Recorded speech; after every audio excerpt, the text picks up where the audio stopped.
Okay, so before we getting into this video, I wanted to add in a little bit because I pre-filmed this video like a couple of weeks ago. Just a coincidence that I'm wearing the same shirt, believe me. And I feel like I needed to talk about this because currently we're facing a lot of struggles in the world, and one of them is a pandemic, which is still going on. Don't forget that. With everything going on in the world now, don't forget there's still a pandemic going on. And if you're an at-risk patient, don't put your health at risk for this. There's other ways to help.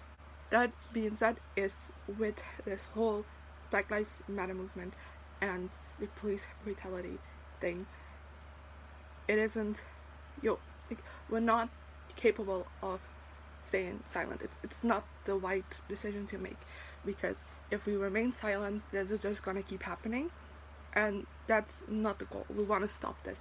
There's a link been going around which has been shared by a lot of people, so I know you've probably already seen it, but I'm still gonna leave it in the description box. But it's a website that has links to a lot of donation places, a lot of petitions to sign, and a lot of ways to help. Other things that I could say: don't flood the Black Lives Matter movement, like the Black Lives Matter hashtag, on any website unless you're given information about what's currently going on. That's important. Also, as a white person, don't try and take the mic from the black people.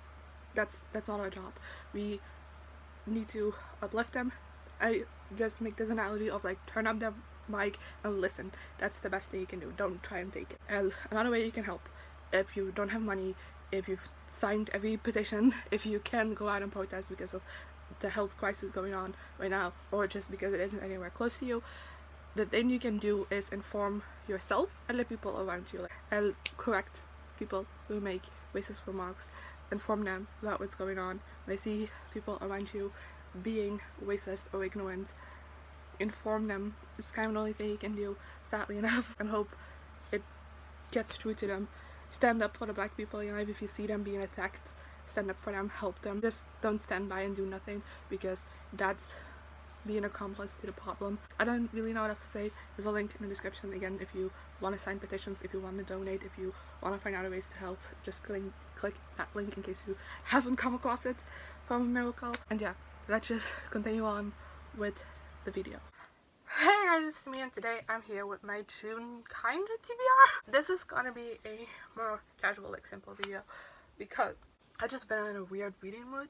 I already talked about this in my May TBR, that I've been feeling like reading everything but also feeling like reading nothing at the same time, and I just still feel like that, and it's a weird time for everything, honestly. So because of that, I don't have a set 5-book TBR because it didn't work out for me in May at all. It just made my slump worse because I was trying to force myself to read these 5 books that weren't necessarily the ones I was most excited about in the moment. So what I'm planning to do for June is I've just gone through my TBR and picked out the books I am most excited to read, and then I put them into the categories of my TBR, and I ranked them in the order that I most feel like reading them right now, and might be different by the end of the month, I don't know. And yeah, so if I'm looking for my next read, I can just like look through these files, and I feel like that will be less intimidating than like trying to look at like this shelf and be like, ah. It does mean that like my TBR shelf, which is right here, is absolutely destroyed. But yeah, I'm also filming this with like a week left of May, so it might be that I have read some of these books already before June, and I'm so sorry for that, but who knows. I'm just gonna quickly list the books and say like the categories it fits for. If it fits for more than one category, I'll also tell you that. And yeah, let's just get started with the books out of my comfort zone, which is the biggest pile. You see, yeah, this is the biggest pile. So let's not forget, this goes from like the most excited to the least excited about.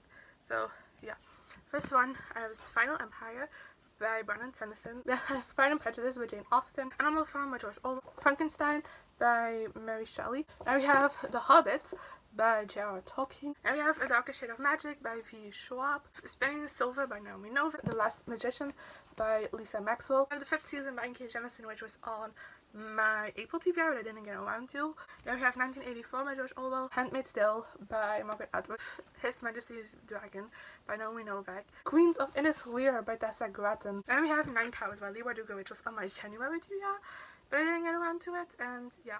Then we're moving on to sequels, which is a smaller category, mostly because I own less sequels. On the top of the list, to the surprise of nobody, I have Spiritbound by Rochelle Mead. Maybe a surprise to someone. But well, Spiritbound is like, it's the 5th book in Vampire Academy series. The series is my current obsession, and I really want to continue on with it. I think this might be my next week.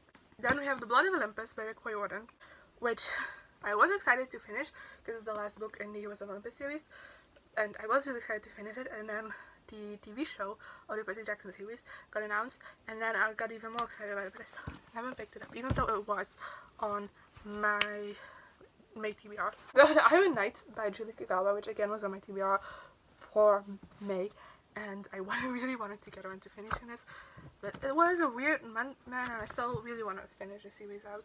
Then we have God's Grave by Jay Questa, and then lastly we have Heroes by Stephen Fry, which originally was on my Intimidated pile until I realized this actually counts as a sequel, so there we go. And then we have my official TBR vet pile. Can already tell what the top one is, but oh well.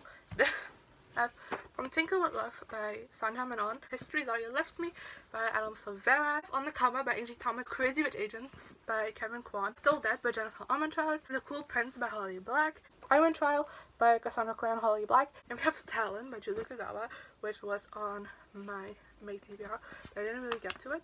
And then we have Angus Tongs and Perfect Saga, which is a binder of like the first 2 books in the Georgia Nichols series.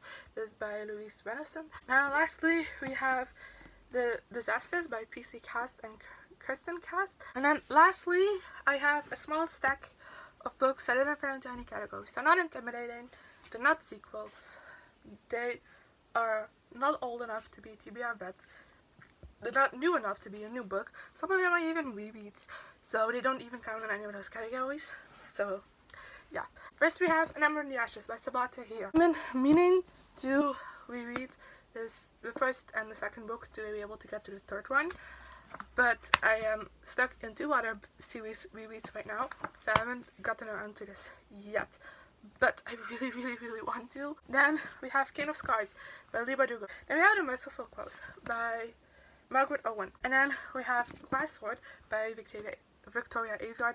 This is one of the series rereads I told Jamin I wanted to reread this and then the first book before like finishing up the rest of the series, mainly because I don't remember anything from this book, so I couldn't continue on without it. And I read Red Queen last year, reread it, and I didn't go on into this one.